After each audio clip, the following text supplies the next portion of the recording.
La idea de esta plática básicamente es poderles explicar que el factor de transferencia, más que un inmunoestimulante, es un inmunomodulador, que ese es el concepto que tenemos erróneamente y por eso mucha gente no lo utiliza.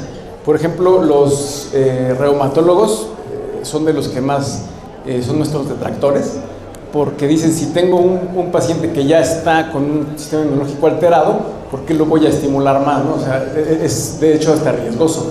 Y lo mismo pasaría con un proceso alérgico, pero vamos a ver durante la plática que esto es un poco diferente. Y por eso podemos decir que es un medicamento biológico complejo, por sus siglas en inglés. El producto más parecido a transferón oral sería el Copaxone, que es un medicamento que se utiliza para la esclerosis múltiple, que está elaborado con diversos aminoácidos.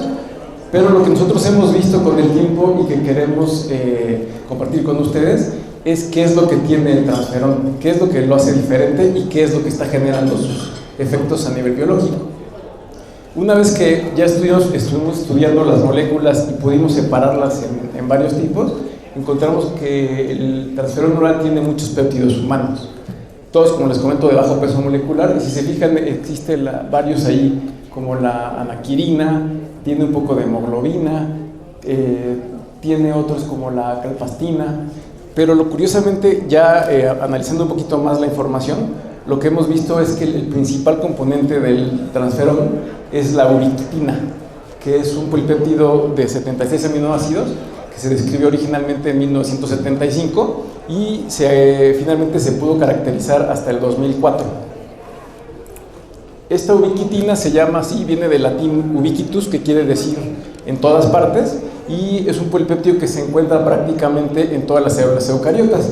La función que tiene es básicamente de reciclaje y vendría siendo como el recolector de basura de lo que es el sistema general. Ayuda a destruir proteínas, las marca y las elimina.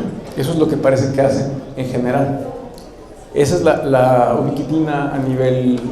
Aquí tenemos un poquito más para que la vean. Tenemos dos variantes, la que es la monomérica y la que es la polipeptídica. Y en el factor de transferencia lo que encontramos es la que tiene que ver con la parte monomérica y que además de lo que comentaba está relacionada con cuestiones de tipo inflamatorio. Algunos estudios animales que demuestran la efectividad de esta proteína son a nivel de cuyos y a nivel de cerdos. Por ejemplo, encontramos algunas alteraciones a nivel de lupus eritematoso, en trasplante de piel, isquemia cerebral. Existen varias funciones descritas, pero como les comento, básicamente tiene cuestiones de reciclaje y cuestiones de eliminación de desechos. Pero particularmente la ubiquitina monomérica tiene funciones a nivel de tipo inflamatorio. Entonces, el mecanismo propuesto para el uso de transferón, y que es lo que hace que sea más bien un inmunoestimulante que un inmunoregulador en vez de un inmunoestimulante, está basado en sus efectos a nivel del factor de necrosis tumoral alfa, a nivel de interleucina 6 y a nivel de interleucina 8. Aparentemente cuando entra ¿Esto tiene para señalar? ¿Perdón? ¿Para señalar?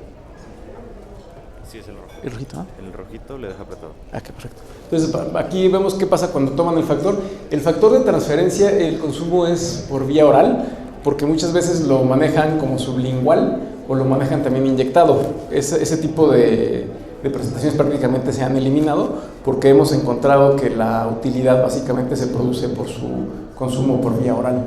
Lo que pasa es que cuando entra, se pone en contacto con los ganglios linfáticos y estos pequeños péptidos empiezan a actuar más o menos en 7 segundos, llegan al estómago y de ahí empiezan por vía neurológica a generar la respuesta de tipo inflamatoria.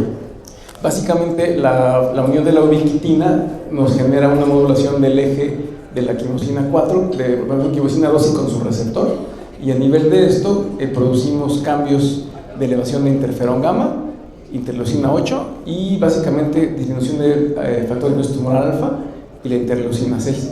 Y todo esto, como les comento, es un mecanismo de inmunorregulación, pero básicamente depende del huésped donde se presente. No actúa de la misma forma cuando es un proceso alérgico que cuando es un proceso reumatológico, por ejemplo. Entonces, es lo que hemos visto.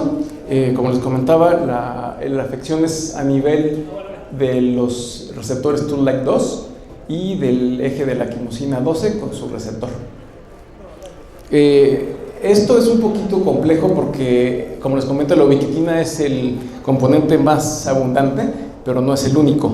Por eso las respuestas pueden no ser tan claras, y si ustedes analizan un poquito la información, a veces no está definido el proceso de manera específica. Ahora, pensando en eso y tomando en cuenta el tipo de respuestas que estamos viendo, el factor de transferencia está indicado básicamente en este tipo de enfermedades. Si se fijan, varias con cuestiones de tipo alérgico, como la rinitis, como la dermatitis atópica, por ejemplo, y el asma. Son de las tres principales que manejamos. Pero también podemos verla en problemas que son también de tipo inmunológico, aunque en otra vía, como artritis reumatoide, cáncer de mama, infección de vías aéreas superiores, osteoartritis, hemos visto utilidad, y también la infección por el virus del papiloma humano. Por ejemplo, en el tipo de cáncer lo utilizamos como un coadyuvante en combinación con la quimioterapia. Entonces, con base en esto, en el instituto se han desarrollado varios protocolos para probar la utilidad clínica de este tipo de situaciones. La primera, por ejemplo, es un estudio que se produjo con rinitis alérgica en adultos. En este estudio, que realizamos directamente en el instituto, como les comento, es un estudio abierto con 30 pacientes, y lo que buscamos fue determinar la calidad de vida. Básicamente en este estudio encontramos el uso del transferón a dosis diarias, después por semana y después una vez por semana. Entonces, para valorar la utilidad del transferón, lo que utilizamos fue un cuestionario de calidad de vida. Y lo que estuvimos viendo con el tiempo es que hasta el 87% de los pacientes mejoraron su calidad de vida con base en la respuesta que estamos viendo del el score del cuestionario. Aquí tenemos desde la semana 1 hasta la semana 11, con un 87% de calidad de vida. Cabe mencionar que todo este tipo de tratamientos se maneja de forma combinada y no de manera única. El factor de transferencia es un coadyuvante en combinación con otro tipo de terapias. Las conclusiones de este estudio es que hubo mejoría clínica y significativamente estadística después de 11 semanas. Hubo mejoría cuando aumentamos el tratamiento, y el reducir la dosis no generó ningún efecto de recaída. Tenemos otros estudios. Ya se trabó. Sí, por favor. Por ejemplo, es un estudio que hicimos con base en la revisión de expedientes. ¿Sí están haciendo? En este caso tenemos pacientes de 18 a 66 años con síntomas activos, y la dosis fue de 1 a 2 veces por semana. Por ejemplo, aquí tenemos un estudio donde utilizamos 83 pacientes. Aquí incluimos población pediátrica, incluimos también adultos. Y así fue como se estuvo manejando. Les dimos igual, se revisó lo que estuvimos manejando durante ese tiempo, y estuvimos viéndolo durante los 8 meses después. Los síntomas que evaluamos fue la tetrarrítica clásica para revisar la evolución a este nivel. Y esos son los resultados que obtuvimos, como en el estudio anterior, es que hay una reducción de los síntomas entre las primeras 2 semanas de tratamiento.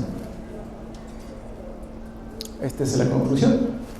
Se reduce entre 4 y 8 meses la sintomatología, y el esquema de dosis se selecciona de acuerdo a cada paciente. Este otro estudio, lo hicimos durante la pandemia. En este estudio prácticamente fue algo que parecía más o menos obvio. Si estamos hablando de un medicamento que es un inmunoestimulante y que tiene acción sobre virus, pues debería de funcionar también en el manejo de la infección por SARS-CoV-2. Este estudio es más valioso porque es un doble ciego aleatorizado. Está hecho en adultos y se hizo con pacientes que tenían entre 1 y 5 días de síntomas, comparado contra placebo. Estos fueron los parámetros para considerar a los pacientes. Entre los 26 síntomas más comunes de COVID, el deterioro clínico con la oxigenación y con la frecuencia en esos parámetros, y lo que estuvimos valorando fue la escala igual de 8 síntomas principales. Estos son los síntomas que estuvimos valorando durante ese tiempo. Listo. Aquí. Y los resultados, aquí tenemos la cantidad de pacientes que estuvimos viendo, en total fueron 283, de ahí 140 para uso de transferón, 143 para uso de placebo. La relación de hombres-mujeres. Y aquí tenemos lo que pasó cuando utilizaron el factor, para que vean más o menos la diferencia que hubo cuando empezaron a tomar el tratamiento. Aquí está el tiempo de mejoría, si se fijan cómo cambió en comparación con placebo. Así. Y bien, aquí tenemos sujetos también con datos de alarma, para que puedan ver. Digo, se lo estoy pasando muy rápido porque es información que podemos revisar con más detalle si les interesa la bibliografía específica, pero me pasan la acción. Pero los resultados y las conclusiones de esto es que si usamos transferón oral, podemos disminuir el tiempo de respuesta de los síntomas. Los pacientes mejoran en poco tiempo y sobre todo mejoramos la parte de la calidad respiratoria. La posibilidad de que un paciente desature es mucho menor cuando utilizamos el transferón. También disminuimos la parte de la... no, ¿me pasas la otra? La severidad de los síntomas y también la parte de la mortalidad, inclusive también la parte de las hospitalizaciones. Aquí. Tenemos también un estudio más, este es un estudio sobre artritis reumatoide, en este caso valoramos 24 adultos y también todos los elementos que estamos valorando están en función de escalas para calidad de vida. Entonces, bien, aquí pasa, y este tipo también de tratamiento de transferón está en combinación con tratamientos convencionales. Son pacientes que además tomaron metrotexate, que tomaron cloroquina, que tomaron azulfidina y que estuvieron en combinación. Esto pasa cuando empezamos con el tratamiento. Esa es para que vean la comparación del Skolbazar y final después de usar transferón. Más o menos un 72% mejoraron en grados de discapacidad. Este fue una subdivisión en 11 adultos que tenían síntomas un poquito más agresivos y estuvieron manejados por 3 meses más. Algunos resultados extra en cuanto a articulaciones, evaluaciones globales y de la enfermedad en general.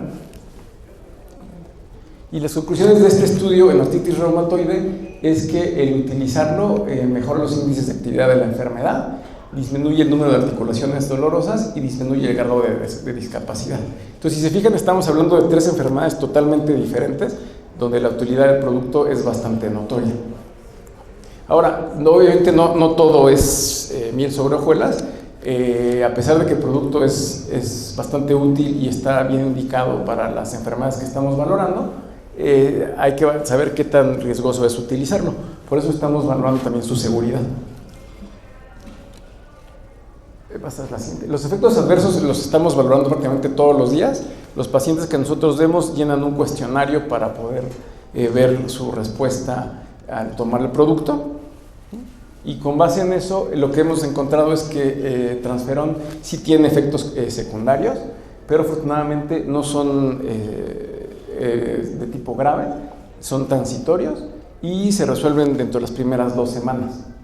Son muy poco frecuentes, pero los más comunes que podemos observar cuando los pacientes los consumen es la cefalea, la astenia, la rinorrea y la tos.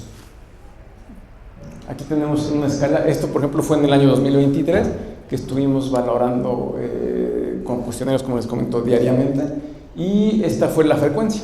Algunas veces hay pacientes que han referido diarrea o sinovitis, pero es en mucho menor medida, ¿no? Básicamente, como les comento, lo más común es que haya cefalea y a veces haya un poco de rinorrea y cansancio, es lo que generalmente hemos podido observar. Y afortunadamente nunca hemos rebasado este valor del 5%, que habla de que es un producto que tiene alta seguridad. Estas son algunas consideraciones sobre los efectos secundarios. Son un poquito más comunes en los adultos y más comunes en las mujeres. Generalmente son, como les comento, efectos que se producen en poco tiempo.